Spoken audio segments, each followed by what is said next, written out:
ceebtu ma ahan inaad kufto oo dhulka ku dhacdo balse waxaa ceeba inaad sii jiifto bartii aad ku dhacday dadka waalani waxa ay dhaamaan kuwa noloshooda ku xiro duruufahooda iyo rabitaankooda waayo kuwa waalani waxay sameeyaan waxa ay go'aansadaan kamana walwalaan berri shalayna maba xasuustaan layaab ma leh inaad u socoto meel ka duwan jihadii guushaada balse waxaa in lagu qoslo mudan kan dib ugu laabtay meel uu hore u soo maray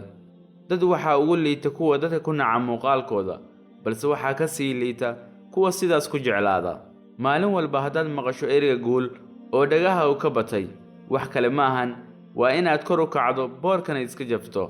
marka muuqaalkani ku dhammaado adigoo leh ilaahow adiga mahaddaa leh iga soo baraarujiyey habowgii iyo dayowgii nolosha qof walba oo nool naftiisa ayuu la hadlaa haddii aad ku qosasho kuwa isla hadla oo aad ku tiraahdo way waalan yihiin maya kuwaasi ma waalna ee wadahadalkii ay naftooda la hadlayeen ayaa buuq gaaray kor naga qaadmay ileen adigoo marka aad qof la booqdo kor ayaad u hadashay xikmaddu ma ahan tan aan kula hadlayo ee waa tan aad igu dhagaysanayso balse xikmadda labadan laga rabo waa ku dhaqanka dad badan ayaad arkaysa iyagoo kugu xukminaya tirada muuqaalka